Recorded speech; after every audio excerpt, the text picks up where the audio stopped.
Welcome back again to me and Ksanati. We are discussing about the moon houses, and now we are focusing on the ascendant or the sign, moon sign.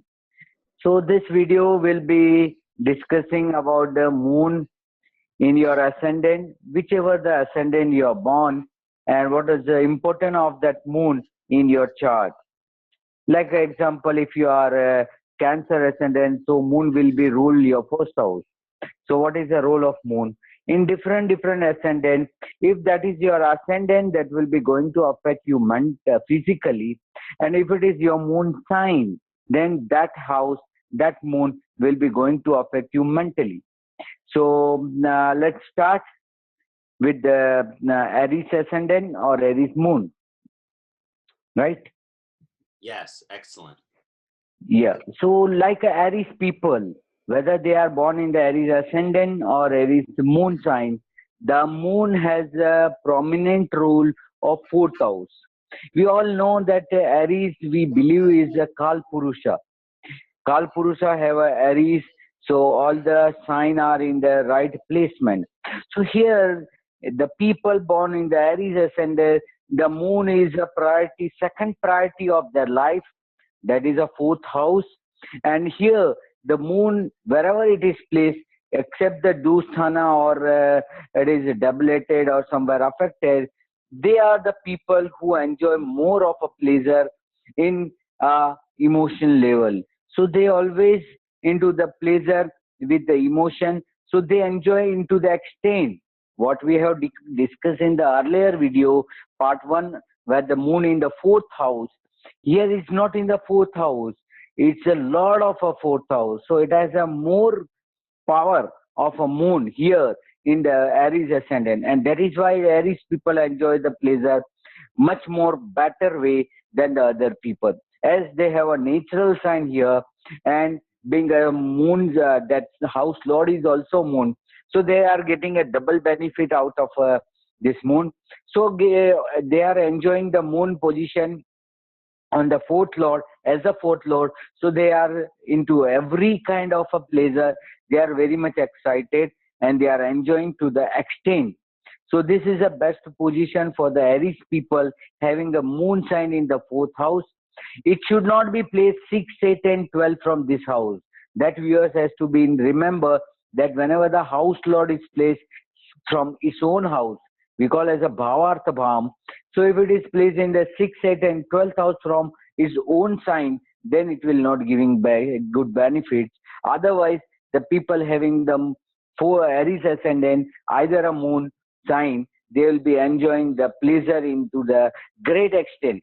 It's not a container, it's itself an entire house which is ruled by the moon. So everything will be balanced with the moon, mood, emotions, and they are enjoying all the aspects in the great extent.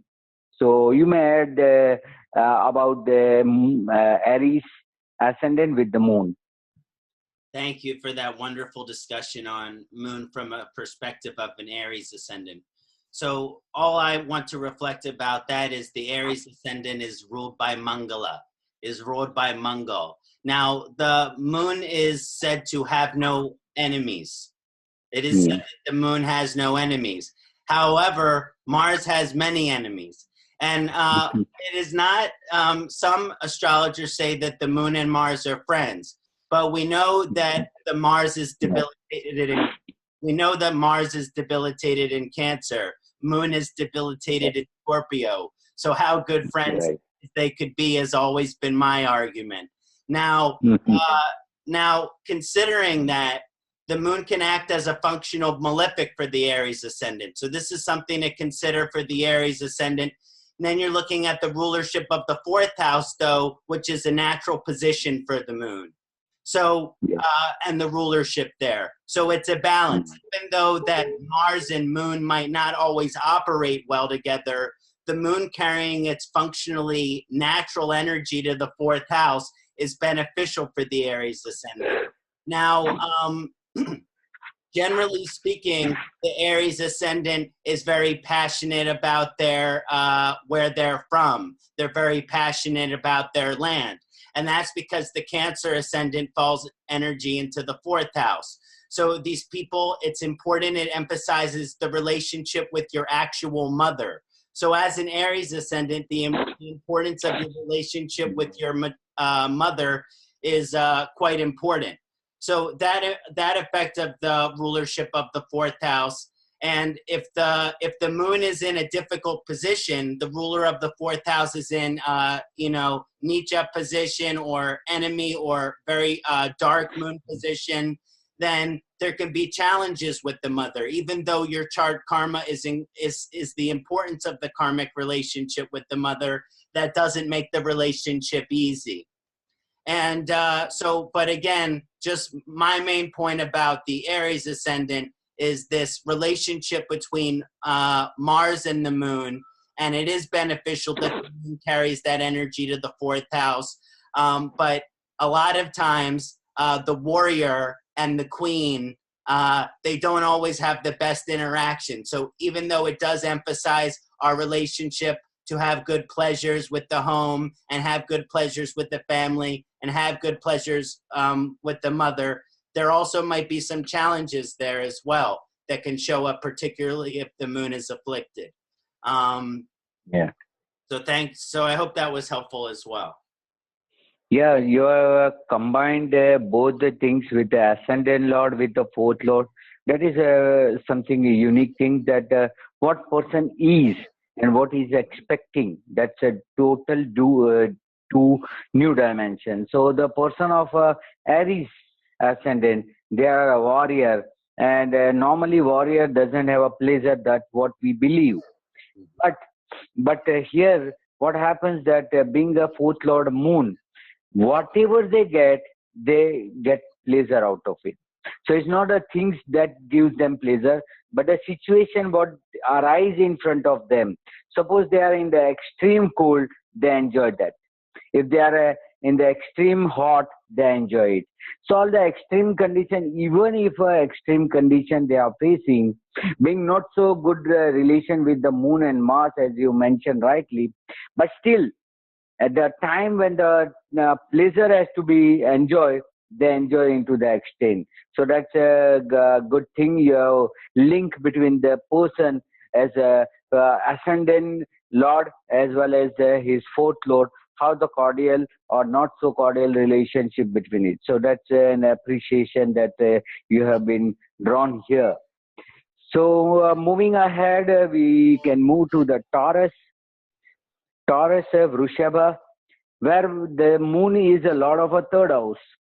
Here the enmity start, because as you have rightly mentioned that the ascendant lord should also be seen. So here the Venus is the enemy, consider the moon as an enemy.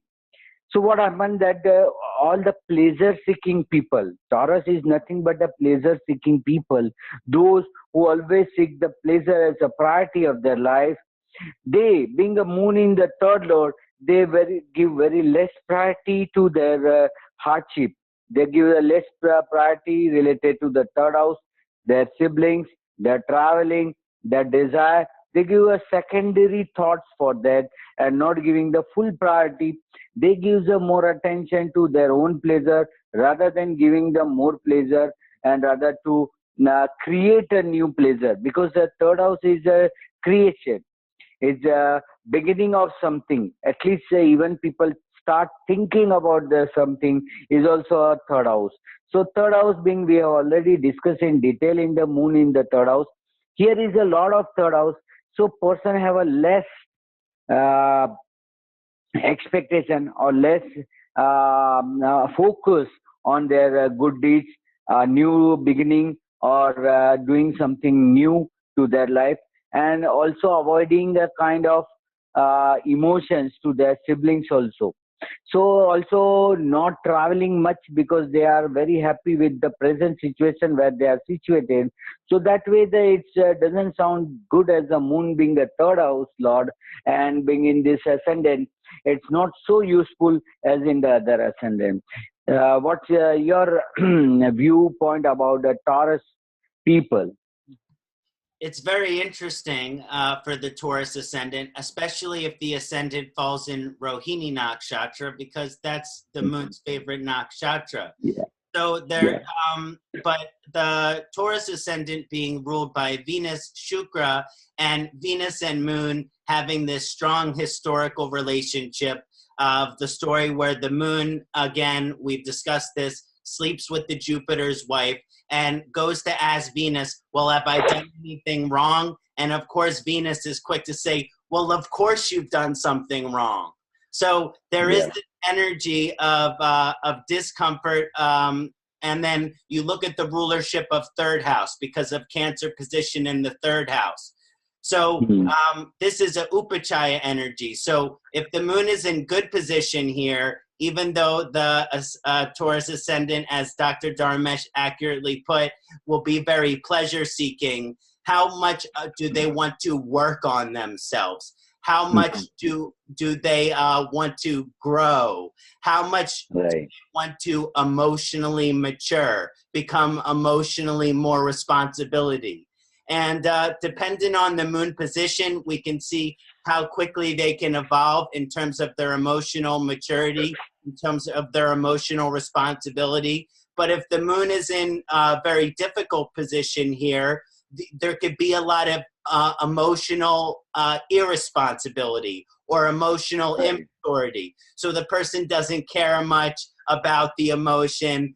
They more care about which is good, which feels good, which is pleasure. So again, this is part of the moon relationship.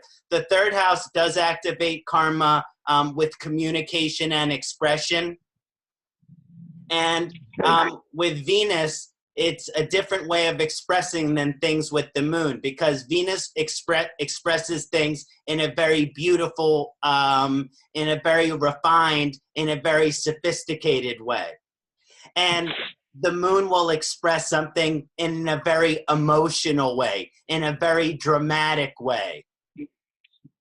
So this vibration here shows, okay, well, you have this way of describing things that is going to be very emotional. So like it's good for actors, Taurus ascendant, there can be many acting because they can put the emotion into their expression. And then also some of their dreams and their desires are about the acting out of emotion or the playing out of emotion. So they can also be skilled writers, but it's a question of how can they express that emotional energy. And again, for the Taurus ascendant, the moon is much more indulgent. And in terms of the emotional, the Venus is, it doesn't mean that Venus doesn't cry. I will say this, because Dr. Ladd used to say, don't wear diamonds or you will cry. And I said, well, I thought the moon would make you cry. And he says, well, if Venus is strong enough, it will make you cry, but only for the right reasons. See, because the moon will cry about everything, but Venus will only cry for when it is the appropriate time to cry. So this energy of the expression of the emotional nature can be difficult for the Taurus ascendant. So I think it's a very interesting position, and I hope that was beneficial. Right. Very rightly said that for actors, you see all the actors, they are very bad in the communication. They always bring in their life also. See, in the picture, they might be scripted and they are doing, but in their life also, all the events will be scripted. They are not putting efforts to make their own relationship on communication. Even though they can sort it out some small issue, they are making rise of that thing by spreading a wrong rumors and miscommunication. So that's a link what you have said, that's very much seen in the actress and the performer. They are lack of communication, and because of the lack of communication, they maybe grow this kind of issue in their life. So very rightly said. Now we'll moving furthermore to the Gemini ascendant. Gemini people are very smart, very intelligent, very manipulated people, but they get caught. They really caught by their second house, by their family, because the moon is mother and Mercury is a child. So their family always caught this person who's having a Gemini ascendant, and they know all the in out of this person. So being the second lord, moon plays here a very vital role. Here the understanding of a relation with each other is very important. Like we know that moon is considering Mercury being his friend. In return, the Mercury is treating moon as its enemy. So that's a very strange relation. People sometimes, student also ask why it happens that the mother treat his son as a friend and son treating his mother as a enemy. Here there's nothing enemy or nothing this. The logic behind is that your pure mind, your pure thought. See, whenever the situation arises, whatever the first thought comes in your mind is a moon. When you start manipulating it, it's you are adding Mercury, because Mercury adds the logic in inside. And so because of the Mercury, you are adding something, and that's creating your originality is broken by this. So the Gemini people having a second house, a moon lordship, they are more focus of the family. All their manipulation with the others will be very well managed, but the manipulation with the money manipulation with the family cannot be happen, and they become helpless when they are dealing with their families. So these people, as they themselves treated the moon as an enemy, they, instead of going close to the family, close to the money or relationship, they are always creating a gap, and that gap is not good for the person. It's miscommunicated. Either their relation will spoil in future, or either they lose money because of the relation, bad relation, or not keeping a good relation. So these people, Gemini people, has to be very careful about the moon lordship in the second house, being it's not being well placed, and being attitude of a people of Gemini, not to become more emotional and more they are more into the calculative and that other communication skill. They sometimes suppress their own mood, own emotions, and because of that they suffer. So that's some kind of inputs of Gemini ascendant being the moon of a second house. Now you may also, I'm keen to hear your kind of inputs about the Gemini ascendant.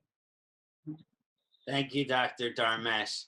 As I reflect upon Mithuna, I think about the rulership of Mercury, and a key point which you highly pointed out was that the moon, again, we talk about it doesn't really have any enemies. Is unconditional love have any enemies? No. However, I like to think of Mercury as the son of the moon, but the son wants to be left alone by his parent. The son, the son has interest. The child has interest in other things. The child has interest in its logical interest. The child has logic in its rational interest. It doesn't want to be babied by its mother. Oh, little Jerry, go do this, go do that, and treated like a baby, and he wants to be treated like an intelligent equal. He doesn't want to be babied by the mother. So that's one way. So the Gemini ascendancy and the Mercury moon rulership is very interesting. And we look at the Cancer influence and the rulership of the second house. So the Mithuna Lagna person is very logical, is very rational, is very intellectual, and all of that is how their energy is naturally oriented. So, and then comes the Cancer energy in the second house, which means, okay, I would like to concentrate on what I would like to concentrate on, but if the energy of the second house isn't satisfied, I will not be able to concentrate on anything, because the moon is that emotional sensitivity. And for the Mercury enemy opposition, it is like the mother is bothering the child. Go clean your room. Go clean your room. Go clean your room. And the child says, no, I don't want to clean my room. I want to do this. I want to do this. I want to do this. So this vibration here of kind of a weak spot for the Gemini Lugna when you look at the Cancer position and saying, okay, I can do everything that I want to from an intellectual perspective. But if my family is not okay, and if my financial situation is okay, well, I'm not going to be able to do anything. So again, the intellectual energy, the buddhi, it would like to be spent on all of these various things. But if the family is not okay, if the money isn't okay, there will be no satisfaction for the Mithuna Lagna. So that's just some of the rulership there. I hope that was interesting, and thank you for letting me share. I'm curious. Yeah, that's the same thing you extended to my words, that now by putting the examples, it gets clear that how the person as a child is not obedient to their mother, in spite of true love, unconditional love of a mother. The child is not taking the as care as he has to put. So that's pretty bad for the Gemini ascendant. Will not happen in the other Mercury ascendant that we're going to see further. Now, its own ascendant about Cancer. The Cancer ascendant, where the moon itself is a lot of ascendant, and is a moon sign is already placed in the ascendant. That is something great. So the person is physically and emotionally ruled under the moon. So here there's no option. There's no other planet who will change the person's personality. So he will try to show his personality as it is inside the mind, or as he appear in front of the people. So the normal Cancerian people are very straightforward, very emotional, and very outward people, whereby they like to show what the reality is there, what actually possess. So their mind and body doesn't differ in action. They are not speaking something else or extreme which they are not going to perform. They only speak which they believe they're going to do, and they perform. So that kind of a surety the Cancer people are there. And we have seen the Lord Rama. Lord Rama is the best example for the Cancer ascendant, whereby he stick to his word. In spite of facing a lot of issue, in spite of having a lot of odds, he has so many options, emotions, but no, once given the words, he will perform his duty very well. So such a kind of Cancer people are there who are stick with what they believe insidely, and what they perform, what they speak, what they do the action. It never been differ with each other. So that way the Cancer people are very lucky to get the ascendant lord itself a moon, and whereby the different moods you carry with yourself, and you are very much aware that which kind of a mood I have to roll this time with this kind of a people. People sometimes take them very lightly, sometimes they can take very seriously. So they play a different role with the different people, because the tuning is within. Tuning with the physical aspect, and tuning with the emotion aspect, both combined in the Cancer ascendant. So they can tune themselves with the person to person, and they deal with them very straightforward. You know, the Lord Rama has given a kingdom to Bali. He has given kingdom to Vibhishana. In spite they never aware that he can also become a king, he has given this all to the deserved person. So their word and their action never differs. So that kind of a loyalty, that kind of straightforwardness we can see in the Cancer. So I believe you should also put some insight about the Cancer ascendant with the moon position. Thank you, Dr. Dharmesh. That was quite illuminating, and it's always interesting talking about Cancer and Moon. Now, when you're looking at the Cancer ascendancy, which is naturally ruled by the Moon, then the position of the Moon, it influences the personality of the individual greatly. So if the Moon is in a difficult position with Rahu, with Mars, with Saturn, the person can have depressing personality, the person can have aggressive personality, the person can have these strong emotional or mood swings or fluctuations in the personality. There are many gifts that come with the rulership of the Moon over the Cancer ascendancy. But you also have to look at the position of the Moon to see if that's regulating in a functional malefic or a functional benefic pattern. Now, the personality of the individual is connected to the emotion. And going back to a dharmic essence, because when you're looking in a rulership over the ascendant, you're looking at the first layer of the dharma. And that first layer of the dharma, when you get into the energy of what the Cancerian vibration it's about that unconditional love. It's about showing the support and care to your loved ones, showing the support and care to your family. So this can be a very natural personality type for the Cancer ascendant. But as we mentioned in some of our earlier discussions, that type of personality can be easily taken advantage of. And let's say that Cancer ascendant has the Moon positioned in the 4th house. So then we have this position of a difficult energy with the mother, that maybe this might be the person which is abusing you, and yet you still give this devotion to them. So again, it is natural for the personality of the chart, which is ruled by Cancer, have this huge influence by the Moon on the Dharma to be unconditionally loving, to be very sympathetic, to be very empathetic, to be very caring. But depending on the circumstances in their life, the other people in their life are not the same way, which means the devotional energy that they give out, it's not being appreciated. The devotional energy that they give out, it's not being reciprocated. Now, this doesn't happen in all cases, but like we said, in some conditions for the Cancer Lagna, they are taken advantage of. They can be dominated over because all they care is about making other people happy.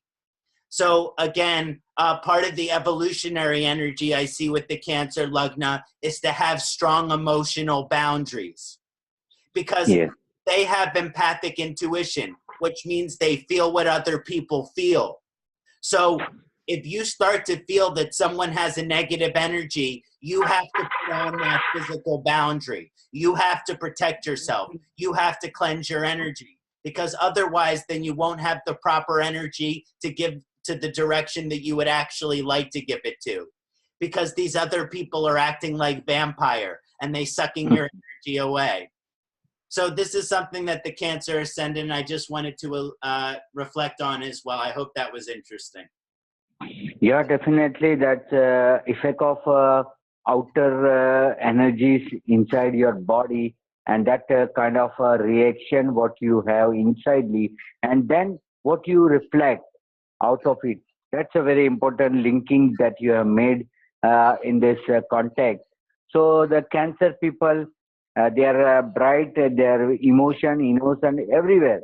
But whatever the negative shade what you have share, it's also to be considered too for the people. Now moving ahead to the Leo ascendant, we have a Moon position in the 12th house. In this ascendant, both are very cordially inviting each other as a friend. Sun believe Moon as a friend, Moon also believes Sun as a friend. But here, they are functionally not a benefit, because 1 and 12th Lord, they are having a very less say for each other's ascendant. Now, what happens to the people having a Leo ascendant? If the Sun is very strong, there is very less influence, domination of their Moon. Because Moon being a 12th Lord, it has a very negative kind of energy which Moon is Lordship. But His determination, his strong willpower is such, and the ascendant itself being the lordship of a sun. So he will not be drawn with the emotion, but he will be always being carried out with all kind of confidence. Here the sun position to create a very important role. And if sun is conversing the moon, that is a right position. Other way it won't be happen that moon is controlling sun. It will never happen. But if sun is controlling indirectly to the moon in the chart, that is best that you are suppressing your mindset, you are suppressing your emotion, and you are becoming more spiritual or more action based people. So that Leo ascendant being moon 12th lord, they are thinking lot of things, but once they take the decision, when they take the call, there's nothing can stop them by performing that thing. So that's the greatness of a Leo ascendant being a moon, have very less say in this ascendant. And one more ascendant we're going to see is the Cancer ascendant, whereby moon has very less say. So I give you opportunity, Mr. Ksanati, to add some your views related to the Leo ascendant with the moon position as the 12th lord. Yes, thank you so much, Dr. Dharmesh. And it's always interesting when we talk about the sun and the moon's relationship. As mentioned, the moon doesn't traditionally have any enemies. And on some perspectives, the sun doesn't have enemies the way that the other grahas have enemies. But the sun definitely has disharmony with other planets and other energies. And when the sun and the moon are together, well, we sometimes call that an eclipse. So we have to be careful of an eclipsing of energies, especially considering of the fact that Cancer is the ruler of the 12th house. So even though the Leo ascendant Simha is ruled by Surya, they're ruled by the sun. So there is this bright light inside of them, which is trying to, the sun is the king. So there is advancement, there is progression, there is achieving the soul's potential, there is striving to achieve the soul's destiny, and all of this forward positive momentum to going to the soul's direction that the soul wants to go.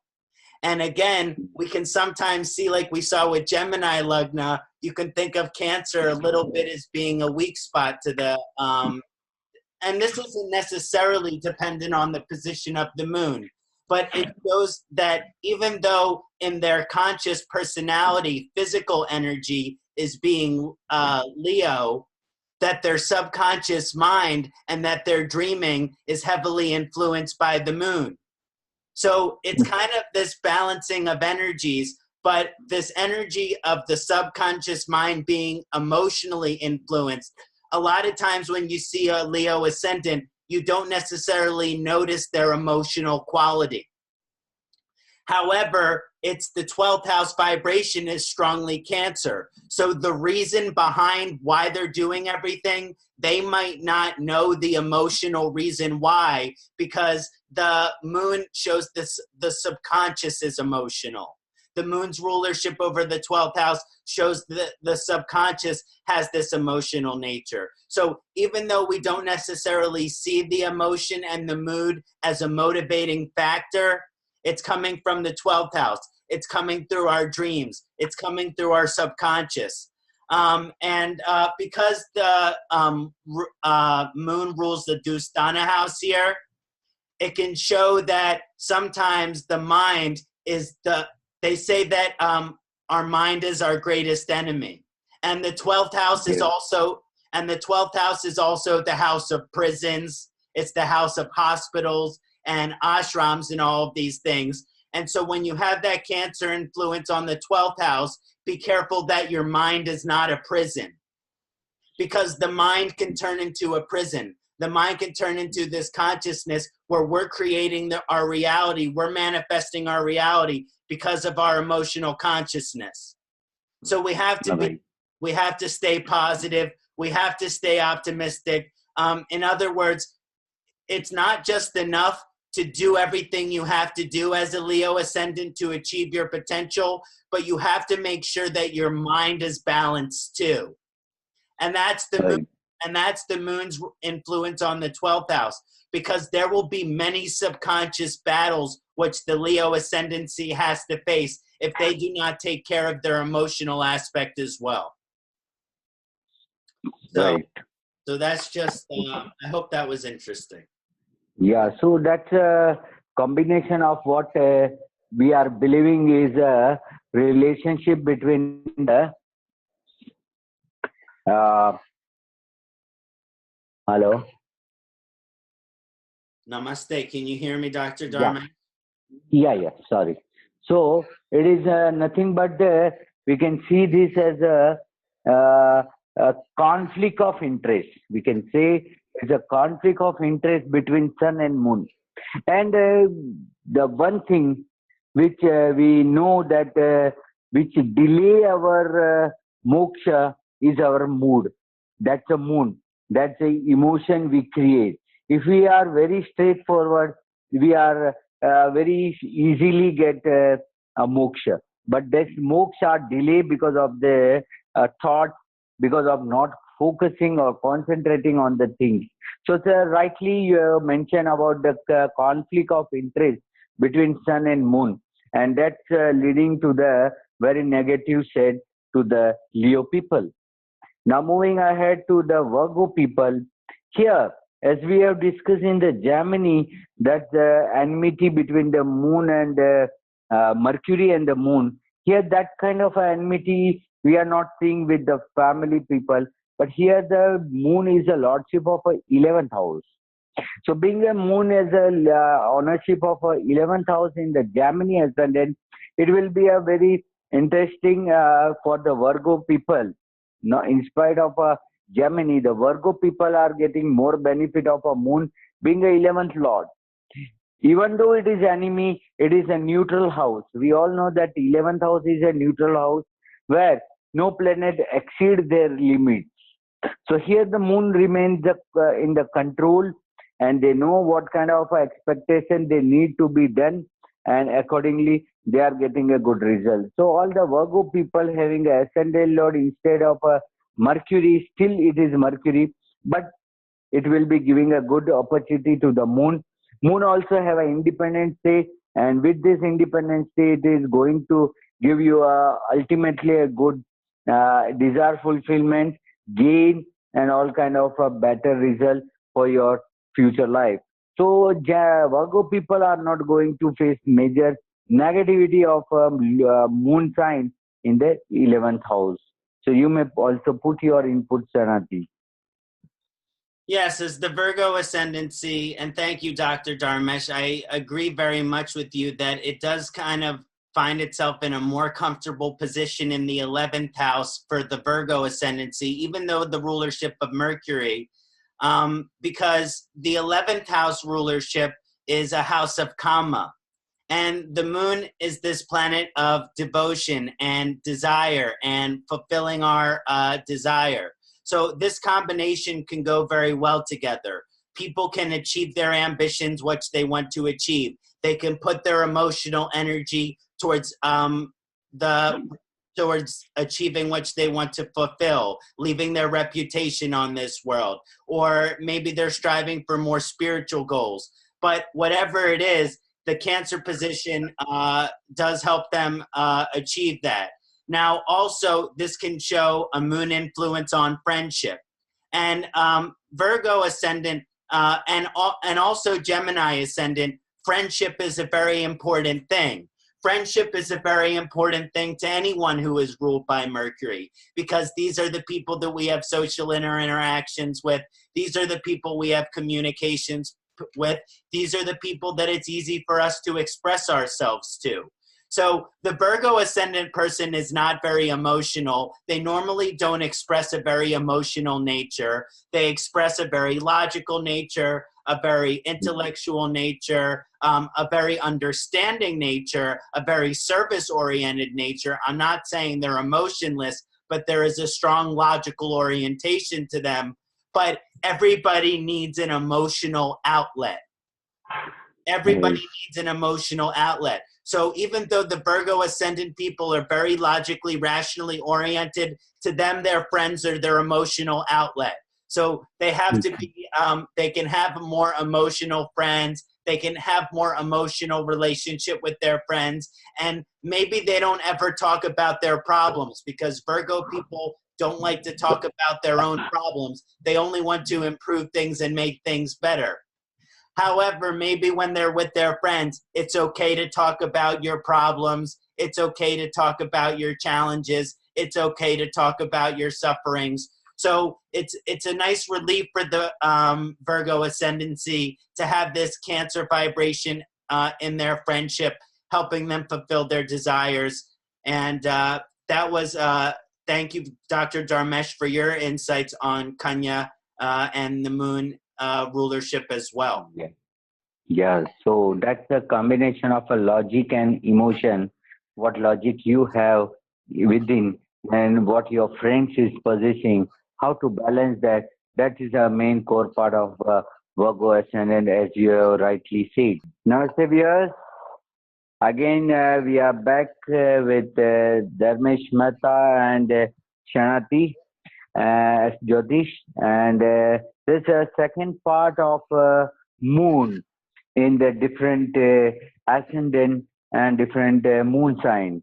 We have reached till Aries to Virgo ascendant in the previous video, and here onwards we are touching with the Libra to Pisces.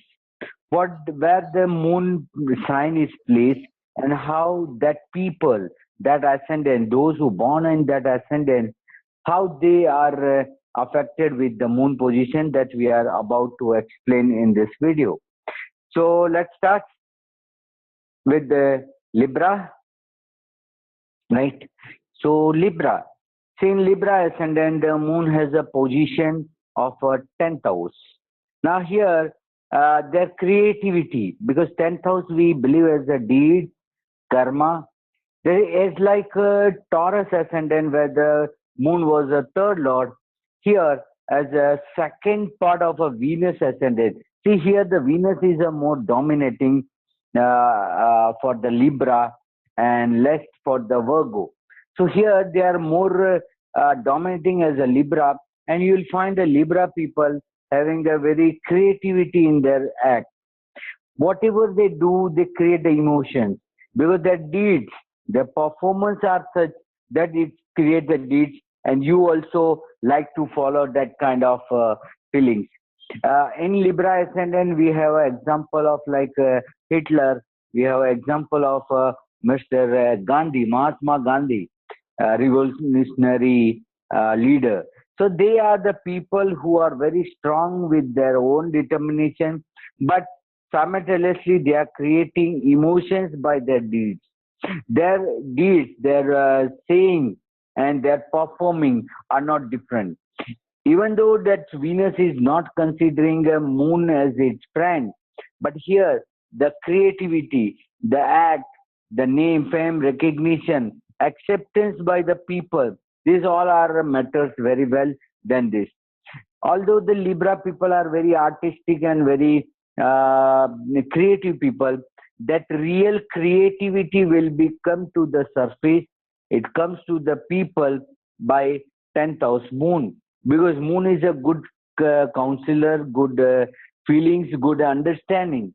So there, whatever the feelings are there, whatever that they want to show to the people, they dictate to the people. They want to come their work to be appreciated and come into the surface. This all will be backed by the moon in as being a 10th lord, and being a moon 10th lord, it is aspecting 4th house, again giving pleasure also. They are a pleasure seeking, being a Libra ascendant people, but as they are not so much having good cardinal relation with the moon, but still moon is performing something different as a deed. Whether you like or not, you have to perform certain duties in your lifetime. So these are the Libra people, are they very much into the arts, creativity, and Venus related luxury things. But that deeds, when the matter of a deeds appears, matter of the creativity appears, They are very emotional, and their work, they might be having done certain work which will be remembered by the people for a year. So this kind of work, Libra ascendant people having a 10th house moon are affecting in their deeds with the people. So you may put your, I'm keen to wait for what the inputs put by the Ksanati. Please. Thank you, Dr. Dharmesh Ji. Yes, I think it's interesting whenever we talk about this interaction between Venus and Moon. And I feel like it can either be something that's very beautiful or be something which is very ugly. And I just mean that to point that in terms of the extremes, in terms of the dualities which you experience. Now, for the Libra ascendant, their dharma is the experience of duality. So they are meant to have this experience on the material world, but they're also meant to have an experience on a greater, on a deeper, more meaningful level as well. But the moon rulership falls under the 10th house. And so when you're looking at that moon rulership on the 10th house, that means they care very much about their careers. So to have someone who is Libra ascendant, then they have the moon in Cancer in 10th house. This is very good position. So the moon can act as, if it's in a good position for the Libra ascendant, it incredibly promote their career. If the moon is in bad position, it will show obstacles in their career. It will show hurdles in their career. But for any kind of artist, it's good for them to put their emotional energy out and towards their career. And sometimes the 10th house means being seen on a public level, or being seen on a stage, or being seen in front of other people. And so for the Libra ascendant, it's good for them to get out there and put themselves in front of other people, and put themselves in front of this world, and to work on their confidence. And so there is this Cancer influence on the 10th house, which is saying, okay, even though I am an artist, I'm putting all of my emotional energy into my career, into what I am working towards, into this reputation. Sometimes you can think of having an artist as having a nonchalant attitude, but that is not true with the Libra ascendant. Because of that influence of the moon on the 10th house, they are very deeply sensitive when it comes to their work, when it comes to their career. And this moon influence on the 10th house means that if their work and their career is not good, then they are not going to be happy. So it's something that, again, in one respect, the Cancer is showing up as a weak spot, which just means if I don't have my success or my passion or my enthusiasm to my career, then for a Libra ascendant, it's hard to be happy. So they have to have that career element that's going to be important to them. Yeah, very rightly speak about the combination of Mercury and the moon. And we have seen two different dimensions as per the Gemini ascendant and as per the Virgo ascendant, and how the people, the relation and the people change. The same way in the Venus, we have seen the two dimension of Venus in the Taurus ascendant and the Libra ascendant, how the angle change. Again, the next angle is going to change in the Scorpio ascendant, being a Mars. Now, being a Mars, here what happens that it's being ascendant lord as a Mars, and luck, that is a ninth lord, is a moon. So the person is made up of his own ability, and now he has to follow, because as I told you, the ninth house is the life path. So he has to follow the life path of emotional. Person itself is a practical.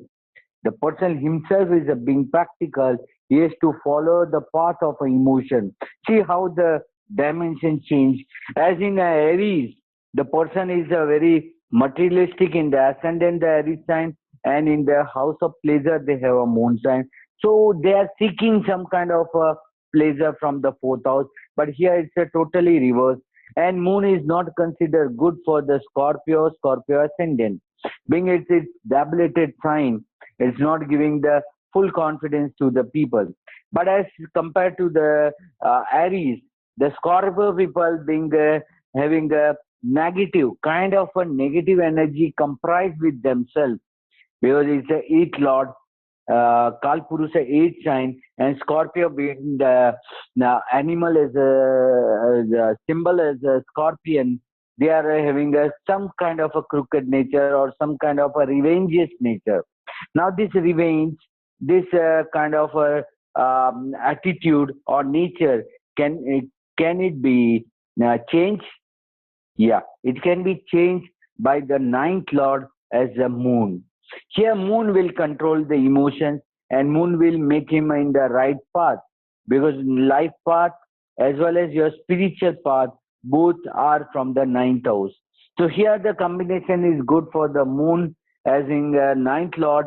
He can influence the ascendant lord by whatever the negativity person possesses himself, or he tried to put the virus to the many people in the society. Here the role of moon comes, and he take over the all the emotions, and he try to understand the other people that this is not fact what this person are saying, but it can be diverse.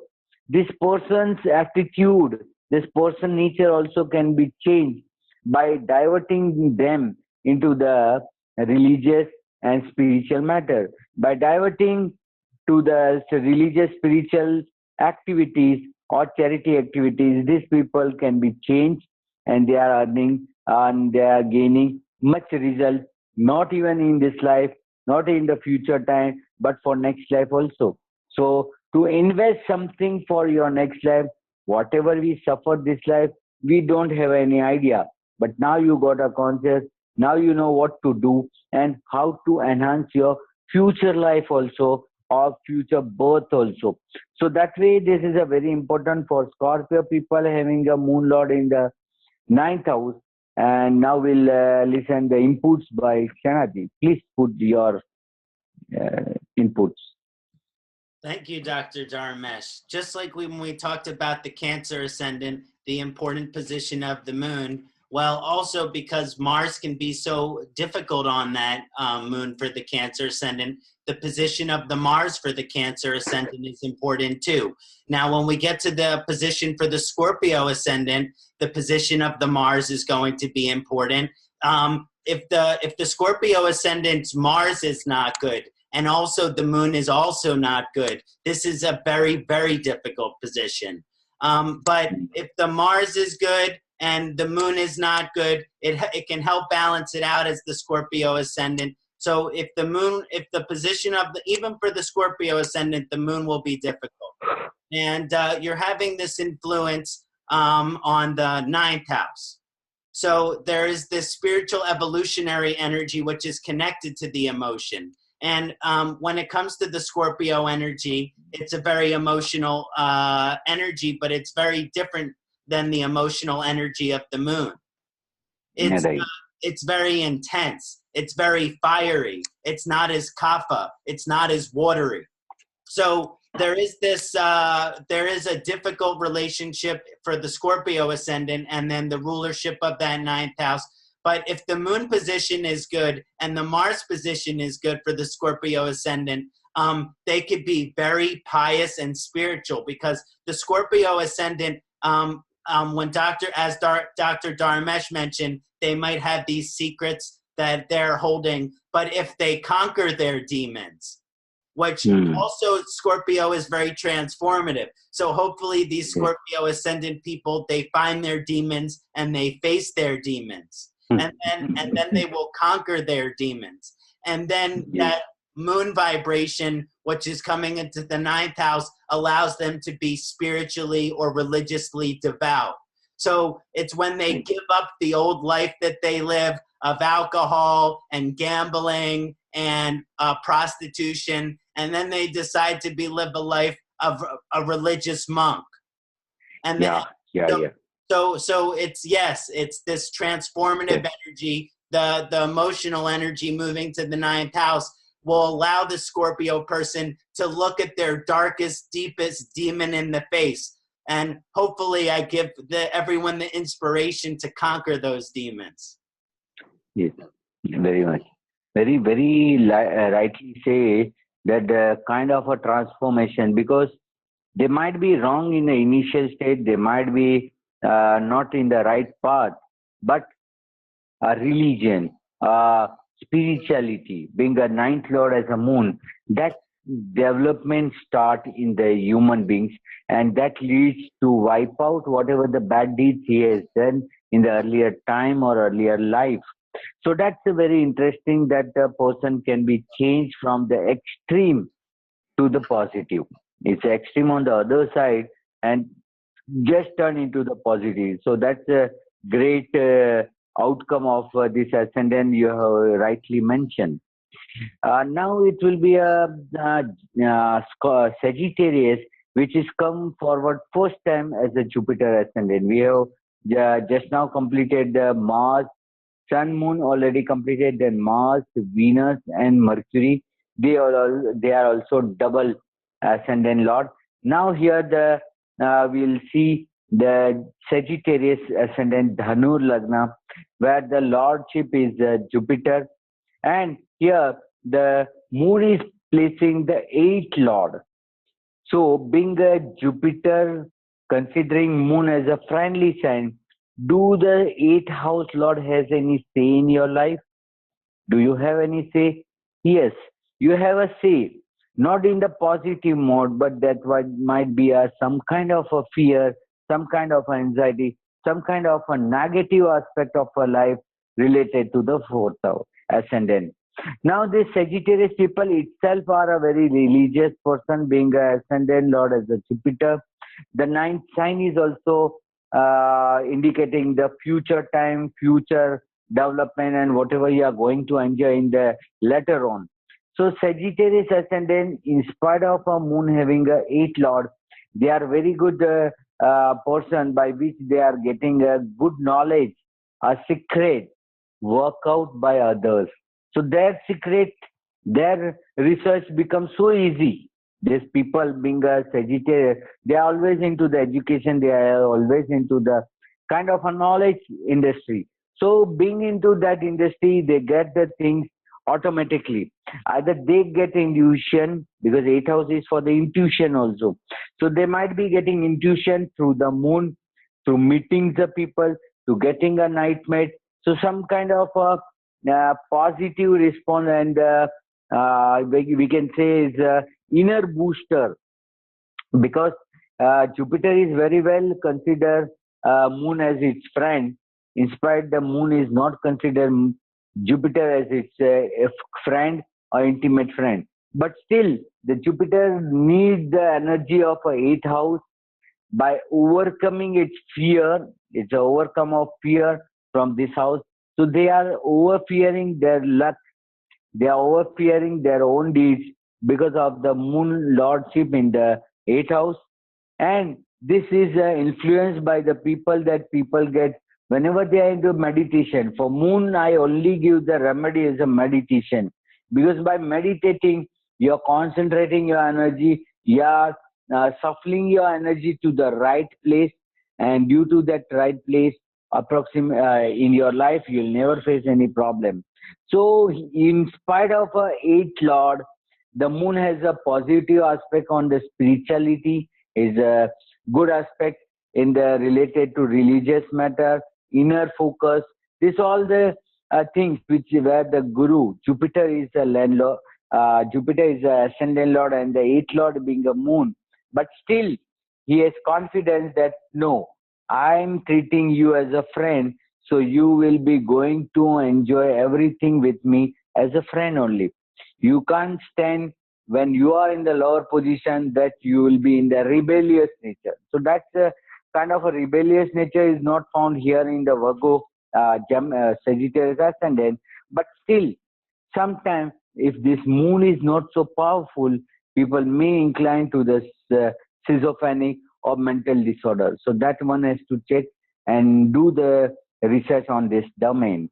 So I would like Ksanati to put your views about the moon in the eighth house or eighth lord in the Sagittarius ascendant. Please. Thank you, Dr. Dharmesh. Yes, it's always fascinating to look at a Jupiter and moon relationship, especially considering the fact that Guru is exaltation sign is Cancer. So there is something to be said about this position, and when it comes into the proper alignment, it really being a very powerful, devotional, spiritual vibration. Now, the Sagittarius Lagna, they're very moral, very ethical, and this rulership of Jupiter, and then they have Cancer vibration in the and the moon rulership over the 8th house. So they have a moral and an ethical nature, and yet they have their curiosity, which is very strong with the Scorpio vibration, and then they have that coming in through the 8th house. So. Right. So this energy of the 8th house means, okay, I'm on my moral and ethical path, but I might commit the occasional prajna parada. I might commit the occasional crime against wisdom. In other words, I'm striving to be the best person I can be. I'm striving to be because that's the Sagittarius Lagna energy, is a moral and an ethical and a wisdom evolutionary energy. But because of that Cancer energy and rulership over the 8th house, they have certain desires that takes them away from their higher self, that takes them away from their guru. So the Sagittarius Lagna, they might have certain hidden desires or certain hidden temptations, which they might experience from their moon rulership. Now, if the moon is in very good position for the Sagittarius Lagna, then they can be very austere. And I mean that they can be austere in the sense of that they have strong spiritual sadhana, they do not drink alcohol, they are very spiritually disciplined. And this is when the moon and the rulership over that 8th house is in good position. They can be very interested in spiritual practices. But as Dr. Dharmesh mentioned, the 8th house is also the house of vulnerability. So for the Sagittarius ascendant, there's an emotional vulnerability here. You know, they can be seeking to fulfill their dharma and to do the right thing, but there is that vulnerability coming from the moon in the 8th house. So that's where certain disorders, which Dr. Dharmesh mentioned, come in. So that's a little bit of the spectrum for the Sagittarius Lagna. And and this is very interesting. They'll start looking at the Jupiter and the moon relationship. Yeah, that's rightly speaking by yourself, that angle of a Jupiter and moon is always being attracted to each other. It's not on the one side, but it's always being both the side they are attracting to each other, and being exaltation also happens in the Jupiter into the means Cancer sign of a moon only. So insidely they are one. They need each other's support, because here the ascendant lord is a Jupiter and moon is a 8th lord. Moon has a less say, but the Jupiter has a more say, and Jupiter here need more things, more secret from the person or a native. So rightly speaking, moving ahead to again a new single ascendant as a Capricorn. Capricorn is ruled by the Saturn. So Saturn ruled Capricorn, and in this ascendant, the moon position is in directly into the 7th house. The Capricorn ascendant people ruled by the Saturn, and 7th house has been appreciated, or its lordship with the moon. So here, there's some kind of conflict of interest of ascendant lord being the Saturn and the 7th lord being the moon, as it is. People are facing lot of difficulties, lot of wrong people in their life, or they are selecting some spouse, because 7th house is for the spouse also. So in spite of their searching for the spouse, it may be misleading to them, because they, being a Saturn people, being practical people, being straightforward people, how they can how can they believe the moon in the seventh position. So whatever the seventh position of moon is there in the chart, it's being very it is not been appreciated in the Capricorn ascendant, being the seventh lord as the moon.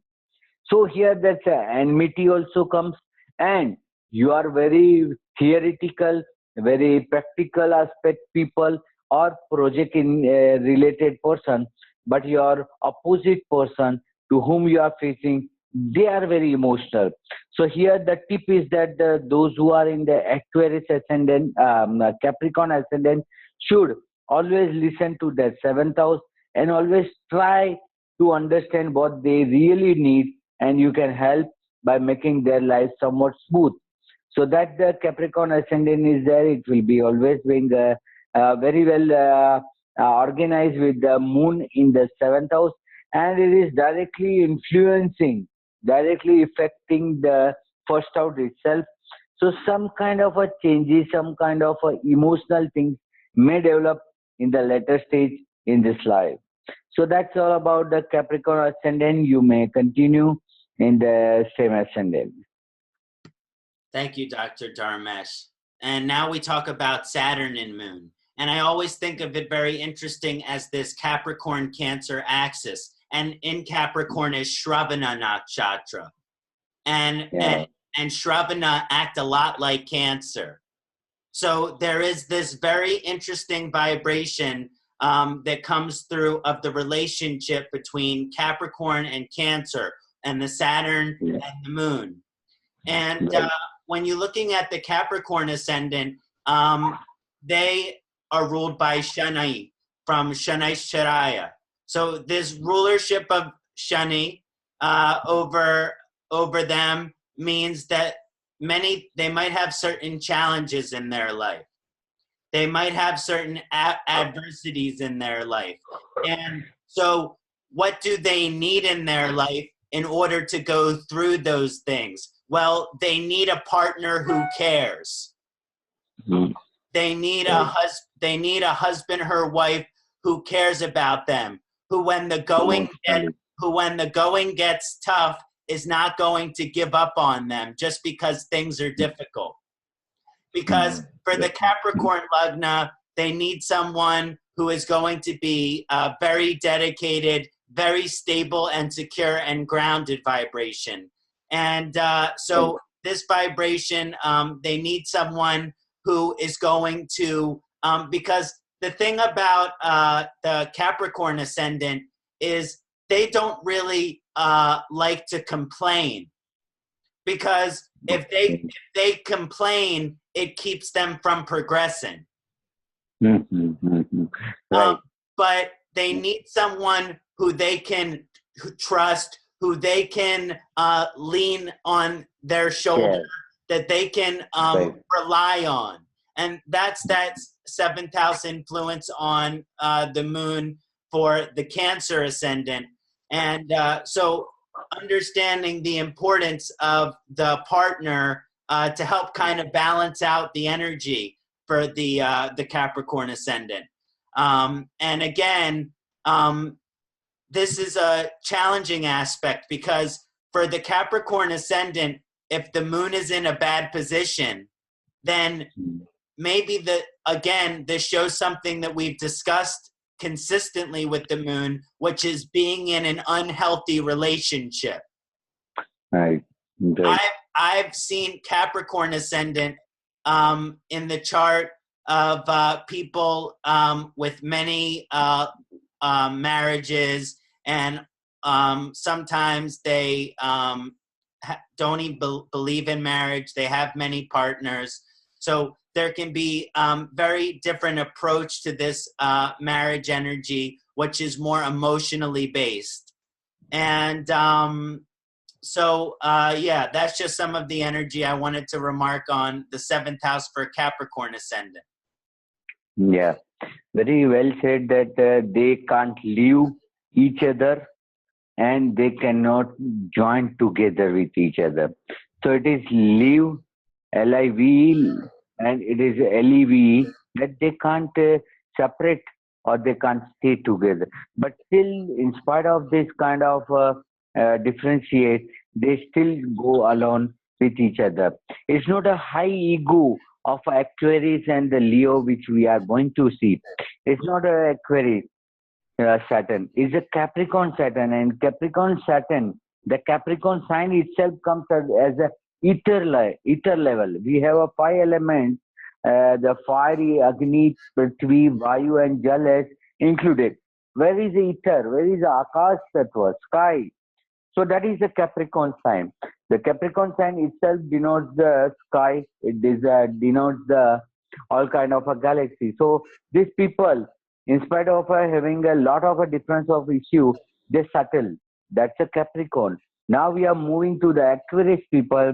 The Aquarius people is a strong Saturn believer. It's very hard, very difficult to change their belief towards your belief.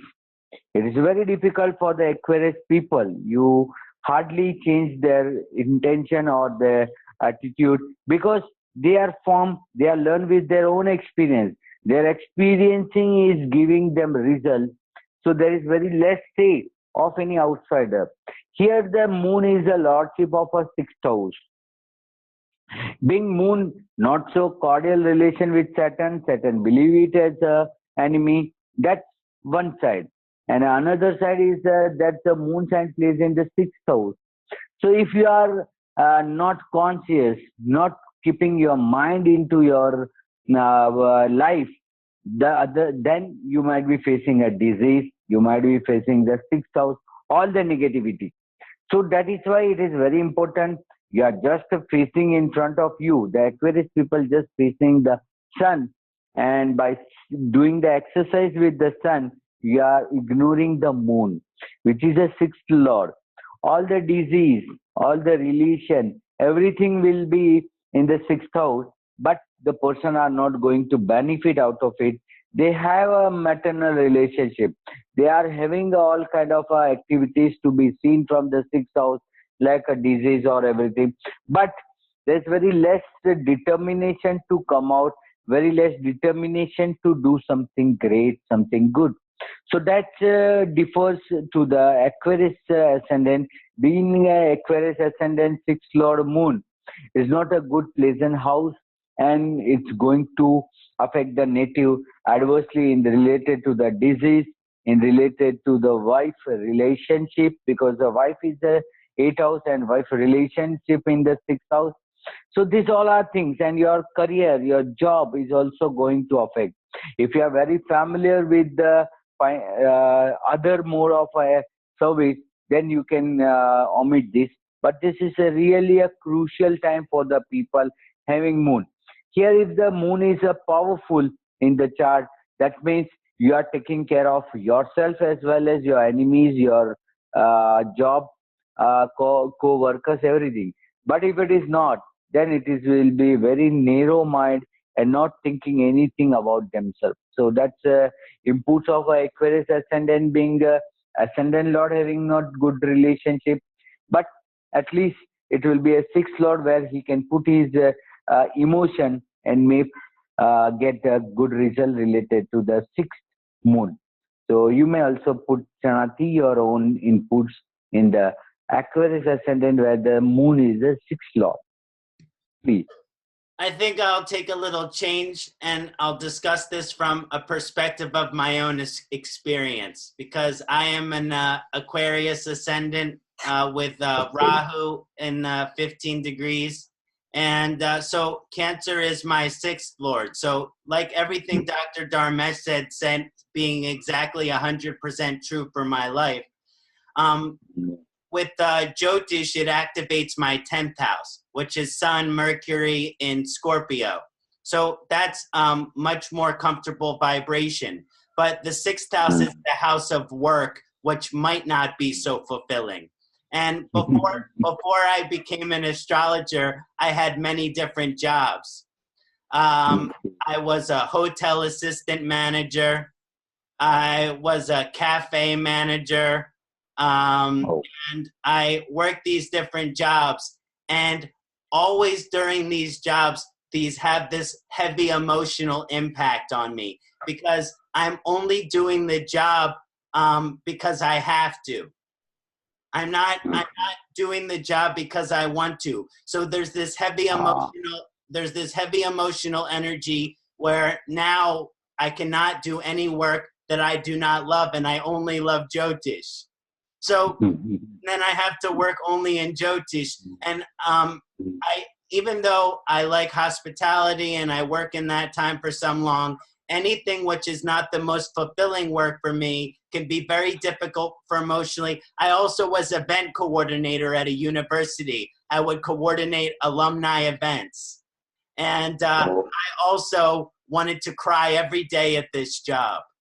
So pretty much every job I've ever had before Jyotish, make me want to cry. Jyotish is the only job I've ever had that make me want to cry, but these times tears are for happiness. Oh, great. And, so that's other thing, because house is enemies.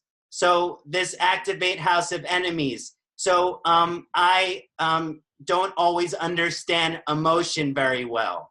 It's so people who are very emotional, I sometimes become I'm not always the best at being comforting to people who are emotional. Like in general, Aquarius, and I have Moon and Venus in 9th house. So through logic and reasoning and discussion and talking about spirituality, we can help.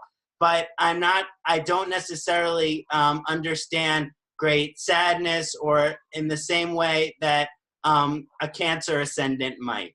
So so it's not that I think of anyone with a Cancer vibration as my enemy, but I think I have a difficult time working with emotion and dealing and treating people who are having emotional reactions. Like sometimes when I see someone crying, I just make a face like, well, why are you crying? Because it seems insignificant what they might be crying about.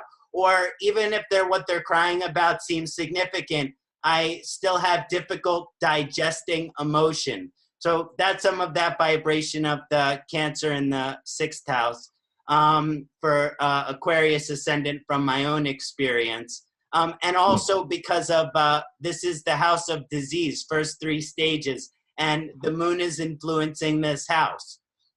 So this is vulnerability to depression for Aquarius ascendant. And the thing that from my experience, as soon as you begin to listen to the thought of depression, then you fall into the pit.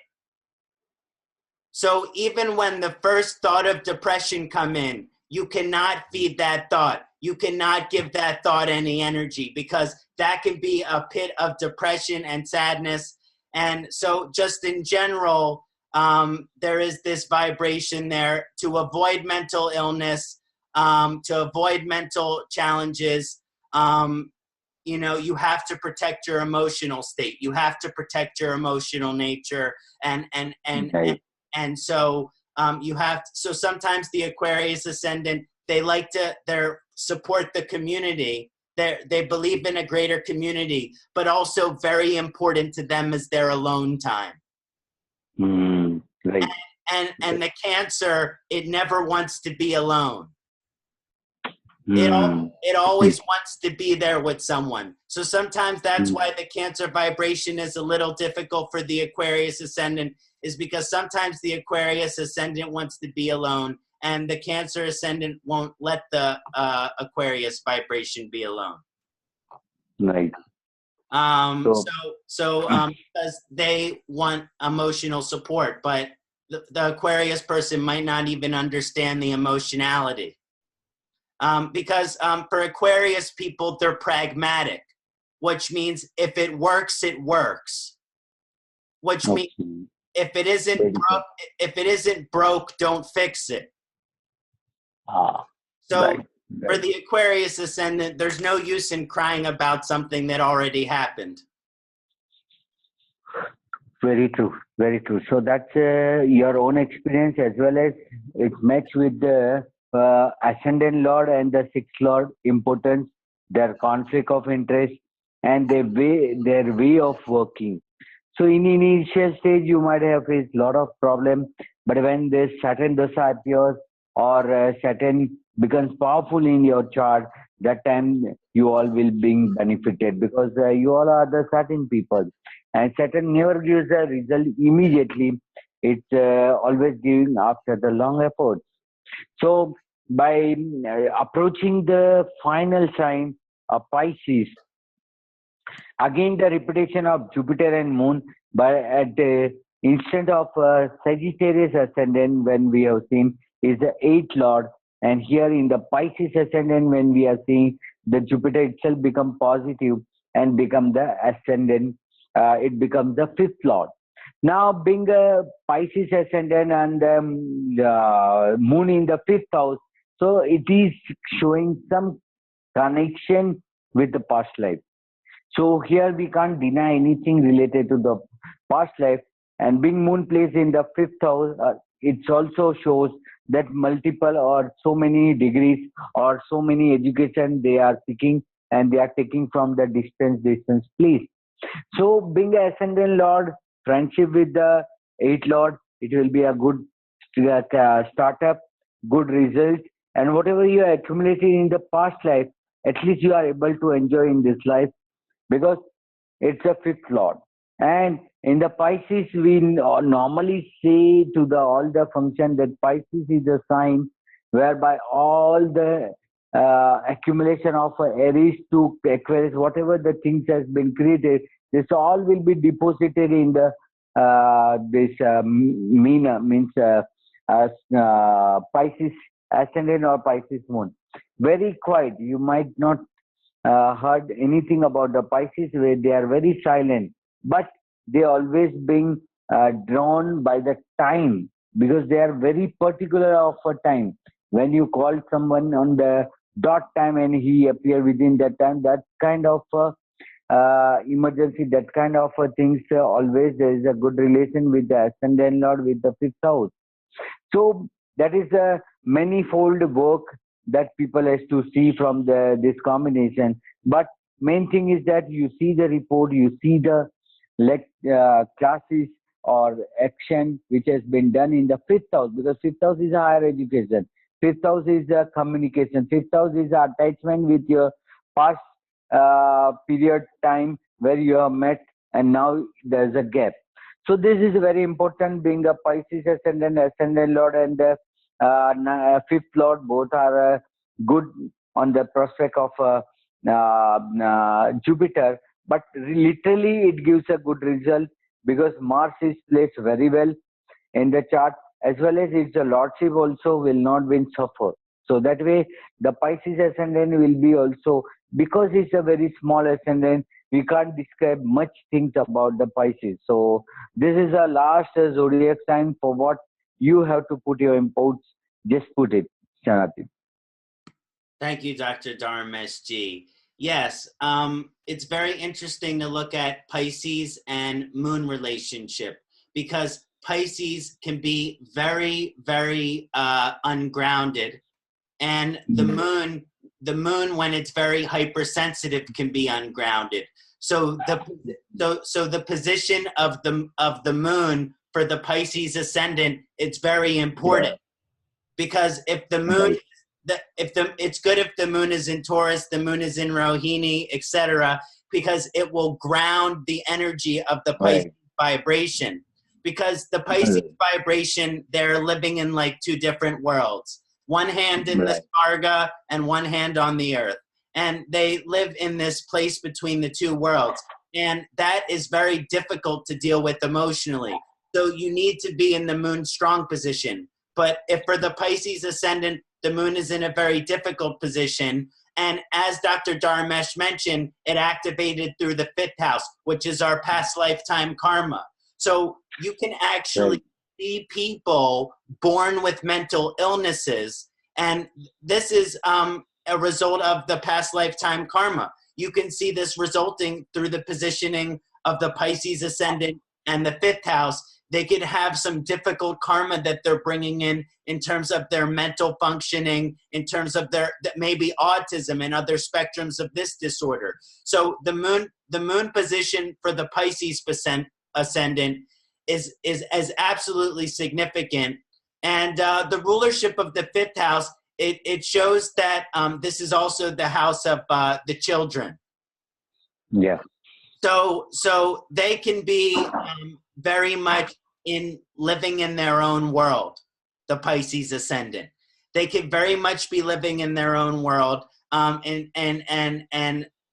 into unique philosophies, and they could be kind of like living outside of the normal constructs of society.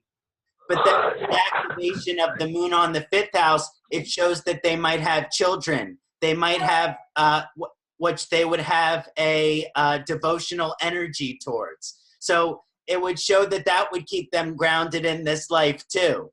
So again, the moon energy is very important for the Piscean energy in terms of if the moon is in good position, it can really ground the Piscean vibration. But if the moon is in the difficult position, it can really help facilitate a disruption of the mental groundedness. And so the person can deal with mental fluctuations and mood disorders and mental challenges. So again, the moon position, its rulership on the fifth house, coming in from our past lifetime, showing the moon position being very significant for the Pisces ascendant. And thank you, Dr. Dharmesh, for taking this time with me and sharing this work with me. I'm so grateful for your wisdom and knowledge and application and examples. And I've just really enjoyed our time together. Thank you, brother. Yeah, me too. Namaste. Namaste.